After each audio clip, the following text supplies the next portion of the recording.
Hello learners, मैं आपका अपना doctor Ram Shukla. I hope आपने मेरी लास्ट वीडियो जो मैंने ऑरोमेट के माइंड के ऊपर बनाई थी वो आपने देख ली है।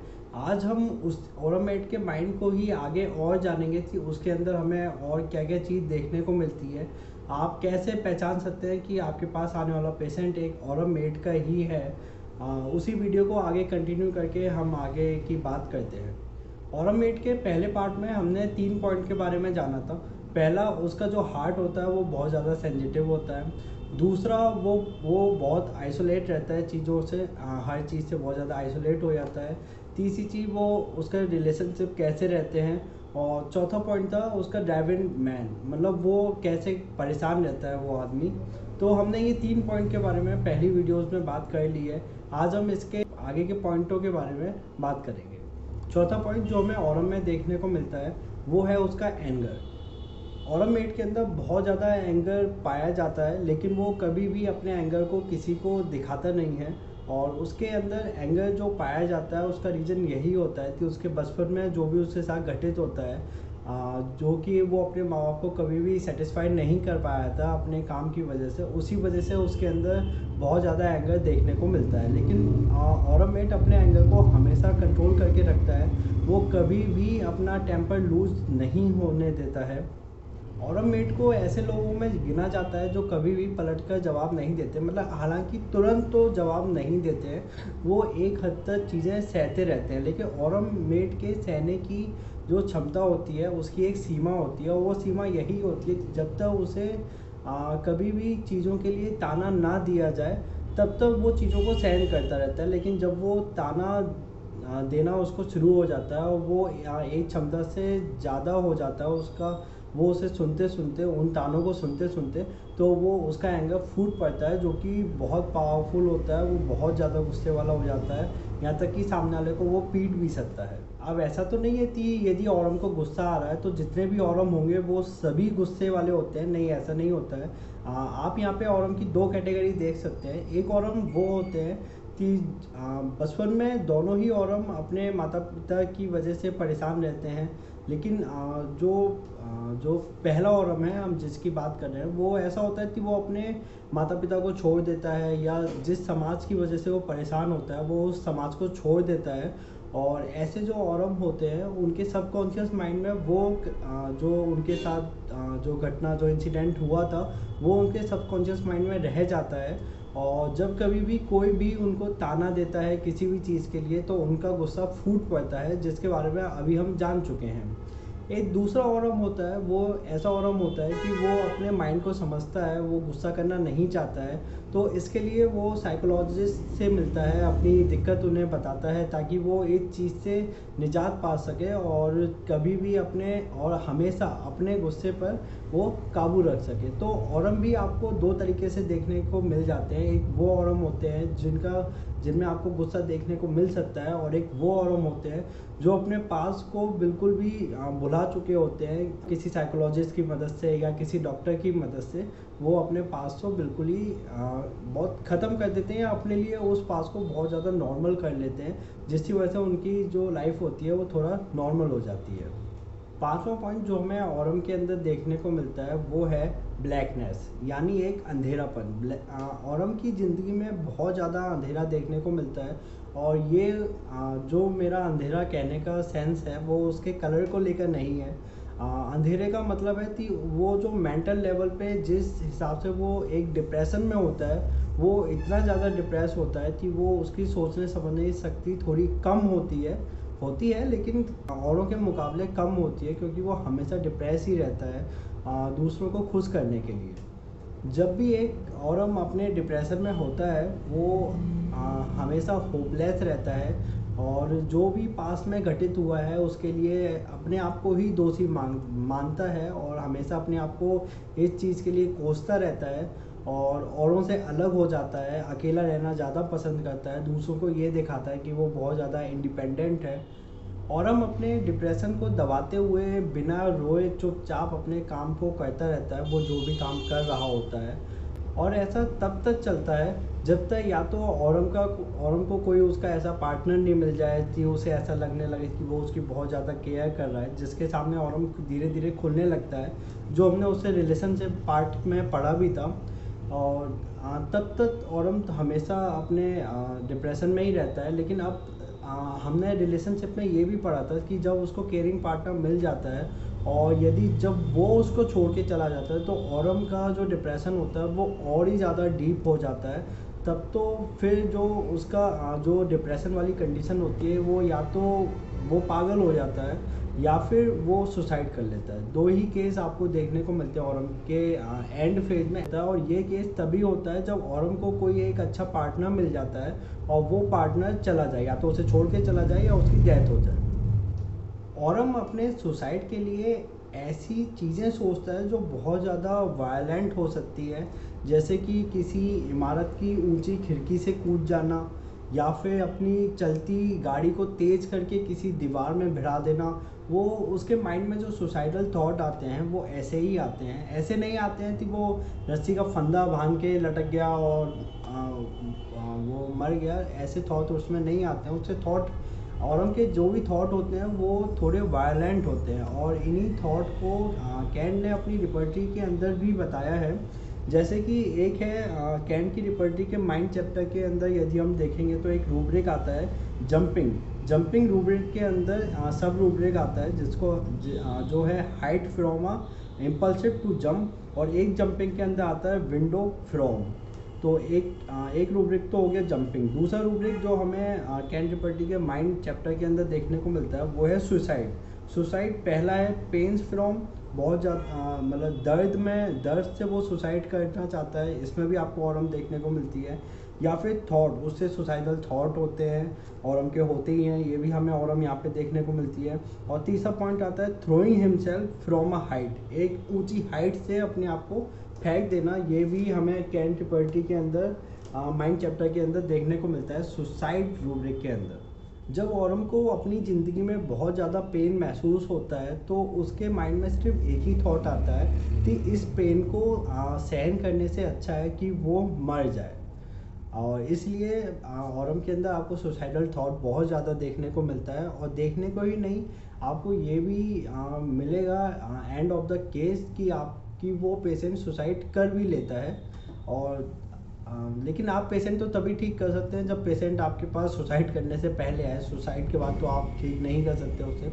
हाँ, वो बात अलग है कि उसने सुसाइड किया, अटैम्प्ट किया, लेकिन वो बच गया। उस समय यदि आपके हाथ में ऐसा केस आता है तो आप बिल्कुल औरम से उसके ऐसे माइंड को ठीक किया जा सकता है। जब भी औरम अपने डिप्रेशन में ज़्यादा नहीं होता है, मान लीजिए उसका डिप्रेशन डीप नहीं होता है, लेकिन उसके बाद भी उन्हें सुसाइडल थॉट आते हैं, उन्हें सुसाइड के बारे में सोचना अच्छा लगता है। वो यदि सुसाइड के बारे में सोचते हैं तो उन्हें उससे कोई दिक्कत नहीं होती है, कोई गिलानी नहीं होती है, उन्हें उनके माइंड को रिलैक्स मिलता है सुसाइडल थॉट्स सोचने से। और कुछ औरम आपको ये भी कहते हुए मिलेंगे कि जो मौत है वो हमेशा उनके साथ चलती रहती है। ये भी एक सुसाइडल थॉट ही है जो उनके माइंड में कंटिन्यू चलता रहता है। सभी ऑरम में आपको सुसाइडल थॉट देखने को मिलते हैं, लेकिन कुछ ऑरम ऐसे होते हैं जिनमें सुसाइडल थॉट होते तो हैं लेकिन वो इनसे दूर हटते हैं। और इसके लिए वो कुछ ऐसी चीज़ें करते हैं जो उन्हें अच्छी लगती हैं और सुसाइडल थॉट सोचने में मतलब वो कम सोचते हैं सुसाइडल थॉट को। और जैसे लेकिन वो काम भी उनके जोखिम भरे होते हैं, जैसे कि रॉक क्लाइंबिंग, पहाड़ों पर चढ़ना, या फिर मोटर रेसिंग जैसे कि बाइक रेसिंग हो जाए या फिर कार रेसिंग हो जाए। उनमें भी कार और बाइक बहुत तेज़ चलते हैं, तो उन्हें ऐसे जोखिम भरे काम करने में बहुत मज़ा आता है और उनके माइंड को बहुत रिलैक्स मिलता है। लेकिन यदि उनका डिप्रेशन थोड़ा सा भी हाई होता है तो उनके सुसाइडल थॉट वापस उनके माइंड में आने लग जाते हैं। औरम के सुसाइडल थॉट की इंटेंसिटी इतनी ज़्यादा होती है कि यदि उनको बार बार टॉर्चर किया जाए, किसी भी चीज़ के लिए बार बार पिंच किया जाए, तो वो सुसाइड कर लेते हैं। इसलिए हमें हमेशा याद रखना चाहिए यदि हम किसी को बुली कर रहे हैं तो बुली करने से पहले हमें हमेशा उसके पास को जान लेना चाहिए। यदि उसके पास में ऐसी चीज़ रही है कि उसने कि वो हमेशा अपने माँ बाप को खुश करने के लिए काम में लगा रहा है या पढ़ाई में लगा ही रहा है, और यदि आप ऐसे पर्सन को बुली कर रहे हैं और वो पर्सन आपको पलट कर जवाब नहीं दे रहा है, तो आपको सावधान हो जाना चाहिए। आपको उससे टॉर्चर नहीं करना चाहिए, बुली नहीं करना चाहिए, क्योंकि यदि आप ऐसा करते रहेंगे तो एक टाइम ऐसा आएगा कि वो सुसाइड ही कर लेगा। औरम का जो डिप्रेशन होता है वो या तो आपको रात में ज़्यादा देखने को मिलता है या फिर आपको विंटर सीजन में ज़्यादा देखने को मिलता है। इसका कोई रीज़न नहीं है। आप ये कह सकते हैं कि रात में औरम बिल्कुल अकेला होता है, उसके माइंड में उसे पास काम करने के लिए कुछ होता नहीं है, तो उसके माइंड में सिर्फ उसकी बातें ही चलती रहती है, इसलिए रात में एग्रावेशन होता है उसके डिप्रेशन का, और एक विंटर सीजन में एग्रावेशन देखने को मिलता है। औरम हमेशा अपने पास में बीती हुई घटनाओं को लेकर बहुत ज़्यादा डिप्रेस रहता है, और वो हमेशा अपने आप को उन चीज़ों के लिए गलत भी ठहराता है जिसमें वो ये सोचता है कि वो चीज़ जो हुई थी उसमें औरम की ही गलती थी। इसलिए औरम एक ऐसी पर्सनैलिटी है जो हमेशा चीज़ों में अपनी ही गलती ढूंढता है, दूसरों की गलतियाँ नहीं ढूंढता है। इसके लिए आप दो मेडिसिन और देख सकते हैं। एक नेट्रम्यूर भी अपनी ही गलती ढूंढता है और कॉस्टिकम भी। लेकिन औरम की जो इंटेंसिटी होती है अपनी गलती मानने की, वो बहुत ज़्यादा होती है। भले उसकी गलती ना हो, लेकिन फिर भी वो यही मानता है कि वो उसकी ही गलती थी, उसे ऐसा नहीं करना चाहिए था। कुछ औरम आपको ऐसे भी देखने को मिलेंगे जो कि रिलीजियस है। वो शुरू से रिलीजियस रहे हैं ऐसा नहीं होता है। वो रिलीजियस बन जाते हैं क्योंकि जो उनका डिप्रेशन होता है वो उनके ऊपर हावी होने लगता है, और उस हावी जो डिप्रेशन हो रहा होता है उससे बचने के लिए वो पूजा पाठ करने लग जाते हैं। तो वो औरम इतना पूजा पाठ करते हैं, मान लो घंटों वो बैठ के पूजा ही कर रहे होते हैं। यदि वो अकेले कमरे में होंगे तो पूजा कर रहे होंगे, या पूजा वाली जगह पर भी बैठ के पूजा करते हैं, तो उन्हें पूजा करते हुए घंटे लग सकते हैं, क्योंकि उनका मानना ये होता है कि यदि वो पूजा करते रहेंगे तो वो अपने डिप्रेशन से दूर रहेंगे, और उनके अंदर जो सुसाइडल थॉट आ रहे हैं, जो मरने के विचार आ रहे हैं, वो उनके मन में नहीं आएंगे।